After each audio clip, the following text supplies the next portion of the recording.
Même si on ne se l'avoue pas toujours, passé un certain âge, on commence à avoir du mal avec son reflet dans le miroir. Les rides au coin des yeux, ça peut avoir son charme, mais celles autour des lèvres, vraiment pas. Alors quand on n'a ni l'envie ni les moyens de se faire des injections de Botox ou d'acide hyaluronique chez un médecin, on cherche des solutions, des alternatives moins invasives et moins coûteuses. Et qu'est-ce qu'on trouve sur le net? Le micro-needling à domicile. Vous ne savez pas ce que c'est? Eh bien, regardez. Oui, je me pique le visage, mais pas n'importe comment. Alors ça pique, mais ça fait pas trop mal. C'est moi ou j'ai déjà un glow de folie? Des femmes, des hommes, des jeunes, des moins jeunes, la plupart n'ont aucune formation, ce qui ne les empêche pas de nous expliquer comment faire. Vous avez quelques petites gouttes de sang qui perlent. Ben là, je sais que je suis pile poil à la bonne profondeur. Le principe est simple, on fait plein de petits trous dans la peau, au moyen d'un stylo ou d'un rouleau équipé de micro-aiguilles, ce afin de laisser pénétrer en profondeur des sérums tels que l'acide hyaluronique, le collagène, l'élastine ou encore des vitamines.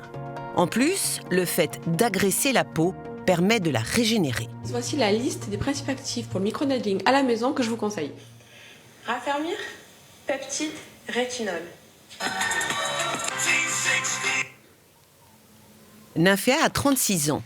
Et à en croire ses nombreux tatouages, les aiguilles ne lui font vraiment pas peur. Vous avez commencé quand? À peu près il y a 5-6 ans, quand en fait il y avait...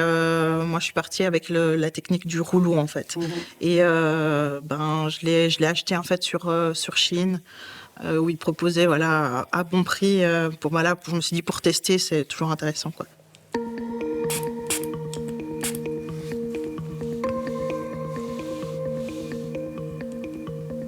Quand vous avez commencé il y a 5 ans, c'était déjà ce rouleau? Non, c'était un autre rouleau. Les picots étaient plus fins. Et maintenant, ils sont un peu plus épais. J'ai pris du 0,75. Ça fait mal? Ça picote. Pour l'instant, ça fait des petits picotements. Après, oui, quand là, je commence à être un peu rouge, là, ça va quand même faire un peu mal, quoi. Donc du coup, après avoir agressé ma peau, je vais lui mettre un bon masque bien nourrissant, bien hydratant, pour atténuer les rougeurs. Et ce masque, vous l'achetez aussi sur Internet, comme le rouleau? Non, je l'achète plutôt dans les commerces, dans les magasins. Pourquoi? C'est mon côté sécurité. Enfin ouais, je préfère savoir ce que je mets quand même sur ma peau. Donc vous avez vu la nouvelle génération, maintenant c'est tous ces petits kits comme ça qu'on trouve sur les Oui, réseaux ensemble, avec le sérum. Ouais. Oui, c'est super intéressant. Du coup, vous pourriez en commander sur les réseaux. Voilà, exactement. Le problème, c'est qu'on trouve de tout sur Internet. Pas toujours de bonne qualité et parfois même non conforme à la réglementation. À bon entendeur, nous avons commandé les kits les plus visibles sur les réseaux. Le plus souvent, ça se présente comme ça. Un petit flacon muni de micro-aiguilles et des sérums. Du côté des prix, c'est le grand écart. Entre 4 francs 91 pour le meilleur marché, le rouleau obtenu sur la plateforme Temu et ses 3 sérums, et 153 francs 95 pour la formule la plus chère. De quoi nourrir quelques soupçons sur la provenance de ces produits. Que contiennent-ils réellement ? Nous avons soumis leur composition à Céline Couteau, docteure en cosmétologie à l'Université de Nantes. Est-ce que ces sérums, pour vous, sont possiblement contrefaits ? Alors c'est un gros souci, effectivement. Je dirais qu'il y a 2 problèmes. Il y a le problème de la contrefaçon. On essaie de copier un produit existant sur le marché et ça existe. Et deuxième problème, c'est des produits de piètre qualité, c'est-à-dire qui correspondent à des marques qui ne sont pas copiées, qui sont existantes, mais qui ne contiennent pas les ingrédients figurant sur les emballages. Est-ce que parmi ces sérums-là, il y en a un qui pose particulièrement problème, selon vous ? Moi, j'en verrais plutôt 2 qui posent problème. Celui du site Temu, parce que dans ce type de produit, on n'a pas les ingrédients qui sont indiqués sur l'emballage. Okay. On ne sait pas ce que contiennent ces produits. Et puis, il y a l'Hydra Roller avec, dans sa composition, une silicone qui est en passe d'être interdite. Interdite parce que dangereuse pour la santé, potentiellement ? Oui, exactement. Outre la composition de ces sérums, c'est aussi la taille des aiguilles qui peut être inquiétante. L'un des stylos que nous avons acheté permet d'en utiliser qui vont jusqu'à 2,5 mm, soit 5 fois plus que ce qui est autorisé par les offices cantonaux de santé.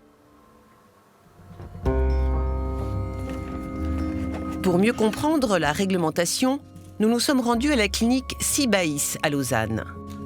Eugénia Tasco a le brevet fédéral d'esthéticienne, plus une formation en micro-needling. Aujourd'hui, on va travailler avec 36 aiguilles pour la patiente qu'on va avoir. Et des aiguilles de quelle taille? Aujourd'hui, on va les sortir sur la peau de la patiente qui a une peau quand même assez fine, pas plus de 0,25. Et vous pouvez aller jusqu'à quelle taille en tant qu'esthéticienne? Légalement 0,5. Bonjour, vous allez bien? Très bien. Bien, merci, passez sans autre. Concernant les esthéticiennes, elles sont limitées à une profondeur d'aiguille de 0,5 mm. L'idée, c'est que vraiment, elles n'atteignent pas le derme, en fait. C'est juste une abrasion de l'épiderme, donc très superficielle.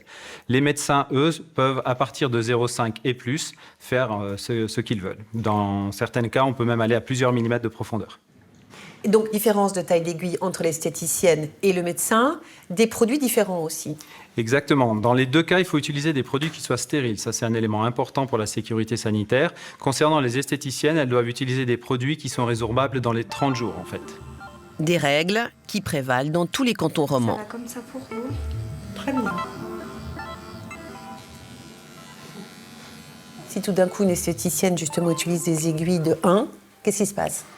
Je dirais que tant qu'il n'y a pas de problème, il ne se passe rien, mais c'est évident que s'il y a le moindre souci auprès d'un patient, c'est à peu près impossible à justifier d'avoir finalement enfreint la loi, alors que finalement le cadre est très clair. Vous êtes amendable? On est amendable et je pense même que ça peut aller un peu plus loin selon les dégâts occasionnés effectivement au patient ou à la patiente. Oui.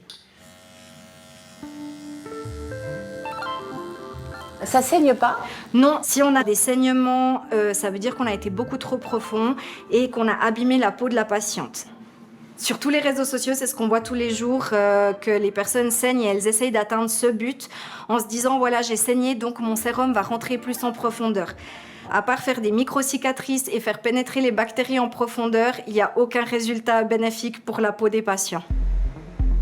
La séance dure 1 heure et se termine par une luminothérapie au moyen de LED. Donc le rouge infrarouge, c'est pour l'inflammation, le jaune, ça va être un peu pour la circulation, et le vert, ce sera pour les taches, en fait, pour la pigmentation. Le prix, entre 250 et 320 francs, ce qui est évidemment beaucoup plus cher que le micro-needling à domicile, mais aussi plus sûr.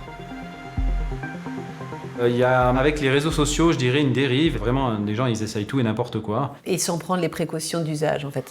C'est-à-dire qu'ils ne sont même pas au courant en fait, des précautions qu'il y a à prendre. Donc, ils testent et puis ils reproduisent ce qu'ils ont déjà vu. Ils ne se rendent pas compte en fait, du risque. Et c'est vrai que si on n'a pas d'éducation par rapport à ce que c'est que l'hygiène, on peut aller vite faire des erreurs, en fait. Oui. C'est Cybèle a 60 ans, 9 enfants et 9 petits-enfants. Il y a plusieurs années, elle a fait des injections de Botox, mais depuis plus rien. Alors quand elle a eu connaissance du micro-needling à domicile, elle a eu envie d'essayer avec l'aide de sa dernière fille. Micro-needling. ¿Lo probamos? Claro. Une tête d'aiguille, plus 3 sérums à utiliser dans les 24 heures, le tout pour 57 francs.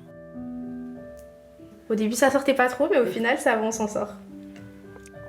Ça vous fait mal, c'est si belle?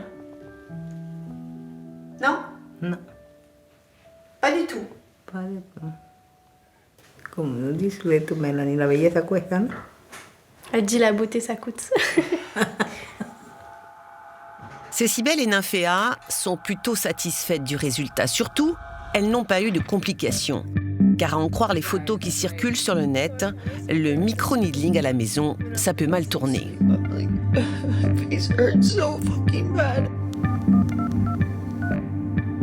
Oui, bonjour. Nous avons contacté plusieurs dermatologues en Suisse romande pour savoir s'ils avaient soigné des patients à cause de problèmes dus à cette pratique. Une seule clinique à Genève nous a signalé un cas d'infection cutanée et 2 d'hyperpigmentation. Alors, dangereux ou pas le micro-needling à la maison? Nous sommes allés à Strasbourg pour recueillir l'avis scientifique du docteur Hans-Joachim Laubach. Ce dermatologue spécialisé en laser a sa propre clinique en Alsace, mais il est aussi consultant aux hôpitaux universitaires de Genève. Son avis est très tranché. C'est quelque chose qui se pratique à la maison. On n'a pas une base de données où ces effets secondaires sont collectionnés si on arrive. On sait juste qu'on ouvre la peau et avec ça, on ouvre quand même un peu la boîte des soucis. Je crois qu'il y a deux risques, risque local, risque systémique. Risque local, surtout on parle d'infection et réaction allergique ou toxique de la peau, nécrose, cicatrice. Et risque systémique, vous avez quand même un corps qui est exposé à des produits qui ne sont pas licenciés d'être dans le corps d'être humain. Ouais, c'est des produits cosmétiques, ce ne sont pas des médicaments. Exactement. Je vais vous préparer un petit schéma ici pour vous pouvez mieux comprendre. Alors, vous avez la surface de la peau qui est l'épiderme, c'est sur 1 mm. Après, vous avez la couche qui est épaisse, le derme, qui se mesure autour de 1 à 2 mm d'épaisseur. Si vous prenez maintenant les aiguilles, vous traversez l'épiderme avec les aiguilles de 0,5 net, vous êtes dans cette couche-là. On est dans le derme déjà. On est dans le derme et vous voyez clairement dans le derme superficiel, vous avez beaucoup de vaisseaux. Donc vous avez une absorption globale systémique dans tout le corps de vos produits que vous faites pénétrer dans la peau. Après, vous ouvrez la peau avec des micro-aiguilles. Voici la liste des principes actifs pour le microneedling à la maison que je vous conseille. Raffermir, peptide, rétinol. Régénérer, facteur de croissance, vitamine C et rétinol. Dans ces sérums, donc on a vu il y a différents ingrédients. Quel est l'ingrédient pour vous où vraiment il faut faire très très attention? Et je trouve le scénario catastrophe, c'est le rétinol, les dérivés de vitamine A, parce que là, vous avez un potentiel de nuire les bébés dans le fœtus qui n'est pas encore né. Ça peut entraîner des malformations fétales. Malformation fétale, on appelle ça tératogène.